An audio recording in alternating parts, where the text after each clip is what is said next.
ඔය දේවත්වයේ සම්බන්ධව දැන් අපි ඕපපාතික සත්තුන්ටනේ දෙවියෝ දාන්නේ. එතකොට දැන් මම මුලිනුත් කිව්වේ දෙවියෝ ගොඩනගා ගත්තෙම සංකල්පනේ. සියලුම දෙනාට තෙරුවන් සරණ ප්‍රාර්ථනා කරනවා. ඉතින් පහුගිය ධර්ම දේශනාවලදී අන්තර්ජාලයට මුදා හැරපු දේශනාවලදී එක ශ්‍රාවිකාවක් අහලා තිබිච්ච පැනයක් තමයි මොනවද හාමුදුරුවනේ මේ බුදුහාමුදුරුවෝ දේශනා කරපු අනිදස්සන දේශනා කියන්නේ, ඒ වගේ මොනවද මේ සනිදස්සන දේශනා කියන්නේ කියලා අපට ප්‍රශ්නයක් ඉදිරිපත් කළා තිබුණා. අපි විවහාර වශයෙන් කියනවා දෘශ්‍යමාන සහ අදෘශ්‍යමාන.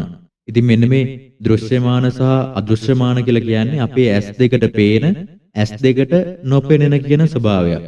ඉතින් අන්න ඒක අපි තේරුම් ගත්තා නම් අපිට ඕක පැහැදිලි වෙනවා. ඔය සනිදස්සන දේශනා විදියට තියෙන්නේ මේ අපේ මස් ඇසින් දකින්න පුළුවන් ස්වභාවය. අන්නේ දහම් කලාපය. ඒ වගේම අනිදස්සන දේශනාවල ඇතුළත් වෙන්නේ පියවි ඇස් දෙකට නොපෙනෙන, මස් වලින් නිර්මාණය වෙච්ච අපේ මේ දුර්වල කාචයට නොපෙනෙන දහම් පැතිකඩ තියෙන්නේ අනිදස්සන කොටසේ. ඒක අපිට පියවි ඇස් දෙකට දකින්න බැරි ස්වභාවයක්. බුදුහාමුදුරුවෝ කරපු ඒ අසිරිමත් විශ්වසාධාරණීය දහම සනිදස්සනයි වගේම අනිදස්සනයි. සමහර කොටස් අපිට ඇස් දෙකෙන් දැකලා ප්‍රත්‍යක්ෂ කරගන්න පුළුවන්. ඒ වගේම බොහෝ කරුණු 80ක් වගේ දේශනාවල අපිට අනිදස්සනයි, ඇස් දෙකට දැකලා තීරණය කරන්න බෑ, ඇස් දෙකට දකින්නත් බෑ. දුර්වල කාචෙන් දකින්නත් බැරි ස්වභාවයක් තියෙනවා. අසුර තල නැහැ, ඒ වගේම പ്രേත තල නැහැ, ඒ වගේම නිරතල නැහැ, ඒ වගේම දිව්‍ය තල නැහැ.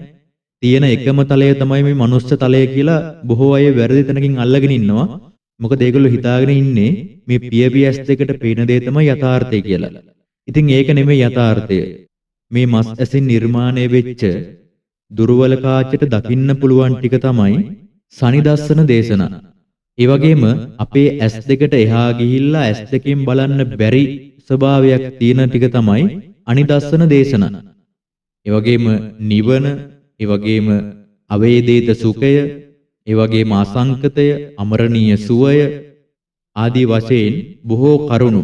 ඒ වගේම අසුරතල, ඒ වගේම പ്രേතතල, ඒ වගේම නිරතල, ඒ වගේම දිව්‍යතල, මෙන්න මේ කියන සියල්ල අනිදස්සනයි. ඉතින් මෙන්න මේ සනිදස්සන සහ අනිදස්සන කියන මෙන්න මේ දේශනා පිළිබඳව අවබෝධයක් ලබා ගන්න බැරි බොහෝ අය භෞතික වාදය කියන පැත්තට වැටෙනවා.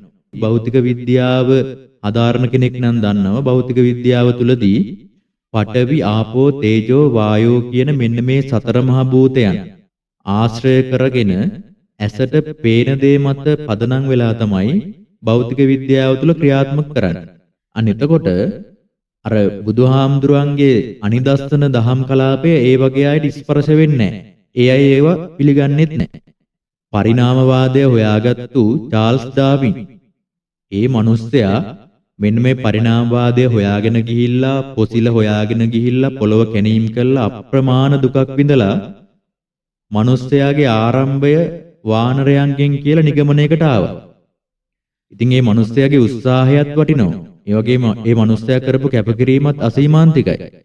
ඒ වුණාට ඒ මිනිස්සයා වුණා දැක්කේ මෙන්න මේ සනිදස්සන කොටස විතරයි. ඒ කියන්නේ පොළව කැණීම් කළා අපිට දකින්න පුළුවන් සීමාවක් තියෙනවා. ඒ වගේම පියවි ඇස් දෙකට බලන්න පුළුවන් සීමාවක් තියෙනවා. අන්නේ සීමාව තුල ඒ සීමාවට සාධාරණයක් කළා චාල්ස් ඩාවින්. කරලා ඉවර වෙලා නිගමනයක් දුන්න එක වැරදි. මේක ආරම්භ වුණේ වානරයගෙන් කියන එක. අන්න එතකොට ඒ විද්‍යාඥයින්, ඒ පරේක්ෂකයින්ගේ වැරැද්දක් නැහැ. නමුත් ඒ අය භෞතික විද්‍යාව වගේ සාධක මත පදනම් වෙලා ඒගොල්ලෝ නිගමනවලට එළඹෙන්නේ සනිදස්සන කොටසෙන් විතරයි.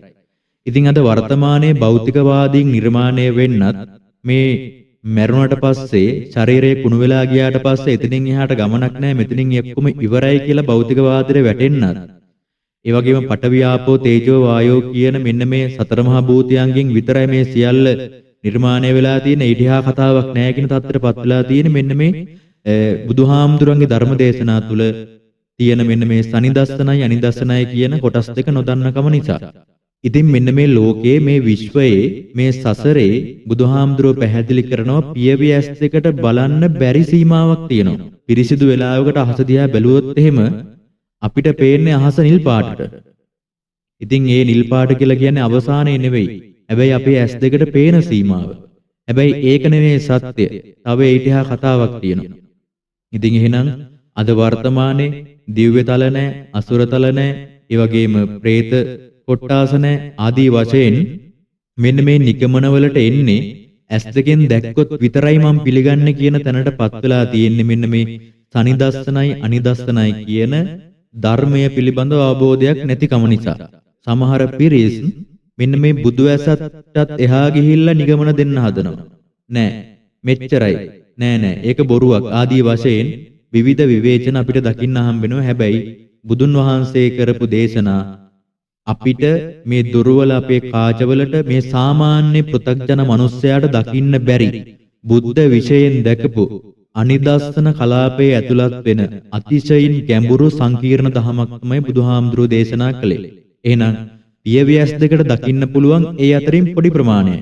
සාමාන්‍යයෙන් මරණය ගත්තට පස්සේ අපිට ඒ මරණය තුලදී පේන්නේ මේ මිනිස්සයා මැරෙනවා, ඒ මිනිස්සයාගේ මලකඳ gedara තියලා තියෙනවා, ඒ මිනිස්සයා වල දානවා ආදී වශයෙන් පොඩි ටිකක් තමයි සනිදස්සන කොටසෙන් අපිට දකින්න පුළුවන්. අඬනවා දකින්න.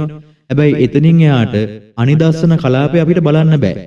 හැබැයි ඒ කලාපය තුල සිද්ධ වෙන සිදුවීම ලෝකේ යථාර්ථයේ බුදුහාමුදුරුවෝ දේශනා කළා තියෙනවා අනිදස්සන කලාපය තුල.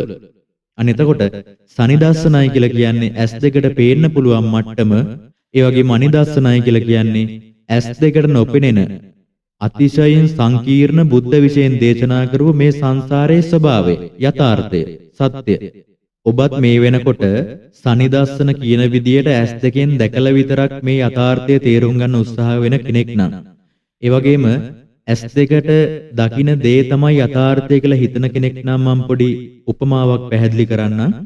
හිතන්න මේ ලංකාව වටේම තියෙන වෙරළ තීරයේ ඔබ ඇවිදගෙන යනවා තවත් සත්ත්ව කොට්ටාසයක් මේ මුහුදෙන් එහා පැත්තේ තියෙද කියලා බලන්න. හැබැයි මේ තාක්ෂණය නැති කාලේ කියන්නේ. අන්න එහෙම යනකොට ඔබට ඇස් දෙකෙන් පේන්න තියෙන්නේ මුහුද තියෙනවා, ඔබ අර ලංකාව වටේම ගමන් කරනවා. හැබැයි ආයි එතෙන්ටම එනවා. හැබැයි මුහුදෙන් එහා පැත්තේ ගොඩබිමක්, ඒ වගේම සත්ව තලයක්, සත්වයේ ඉන්න තැනක් කිසිම දෙයක් පේන්නේ නැහැ. හැබැයි ඔබ සනිදස්සන විදියට ඇස් දෙකෙන් දැකපු දේද යථාර්ථය. තවත් සත්වය මේ මුහුදෙන් එහා පැත්තේ ඉන්නවා කියලා මේ මිනිස්සයාට කිව්වොත් ඒ මිනිස්සයා පිළිගනීද? ඒ වගේම තවත් රටවල් මේ මුහුදෙන් එහා පැත්තේ තියෙයි කියලා කිව්වොත් ඒ මිනිස්සයා පිළිගයිද? පිළිගන්නේ නැහැ. ඒ මිනිස්සයා ඉන්නේ තමන්ගේ ඇස් දෙකෙන් පේන සීමාව විශ්වාස කරන තැන. බුදුහාමුදුරුවන්ගේ මේ සනිදස්සන සහ අනිදස්සන දේශනා ඊටමත් විශිෂ්ටයි, ගම්බීරයි, විශ්ව සාධාරණීය දහමක්. අපි පරණ පිළිමයක් එහෙම ගත්තට පස්සේ පිළිමේ දකින්න බුදුහාමුදුරුවන්ගේ සිරස උඩ තියෙන නෙළුම් මලක්. අද වර්තමානයේ නිර්මාණය කරන බුද්ධ ප්‍රතිමාවල පිළිමවල එක ගොඩක් අඩුයි. අන්න ඒකෙන් සංකේතවත් කළේ මොකද්ද? අන්න ඒක තේරුම් ගත්තනම් ඇති. ඒකෙන් සංකේතවත් කරේ බුදුහාමුදුරුව මේ මස් ඇසට එහා ගියපු, ඒ කියන්නේ මස් ඇසින් දකින්නවට එහා ගියපු දෙයක් මේ බුද්ධ විශේෂයෙන් දැක්කා. අනන්ත වූ බුද්ධ විශේෂයෙන් දැක්කා. දියුණු තියෙන විදියට දැක්කා. එහෙනම් බුදුහාමුදුරුව මස් ඇසට එහා ගියපු, බුද්ධ විශේෂයෙන් මේ ලෝකය විශ්වය දැකපු, මේ සංසාරය දැකපු ආශ්චර්යවත් මිනිස්සෙක්. එහෙනම් එතකොට බුදුහාමුදුරුව දේශනා කරපු ධර්මයේ තුල සනිදස්සන කලාපය වගේම අනිදස්සන කලාපය කියන දහම් කලාප දෙකක් තියෙනවා. ඉතින් මේ අනිදස්සන කොටස ඊටමත් ගැඹුරුයි, ගම්බීරයි වගේම මිත්‍යා දෘෂ්ටික පැත්තට වැටෙන මිනිස්සු නෑ කියන, ඒ වගේම ප්‍රතික්ෂේප කරන සත්‍යතාවයේ තියෙන එතන. සනිදස්සනෙත් එහෙමයි, අනිදස්සනෙත් එහෙමයි. ඇස් දෙකෙන් දැකලත් පිළිගන්න පුළුවන් දහම් කාරණා තියෙනවා. බුදුහාමුදුරන්ගේ සරණේ පිහිටවලා ඇස් දෙකෙන් නොදැක පිළිගන්න පුළුවන් දහම් කාරණා තියෙනවා.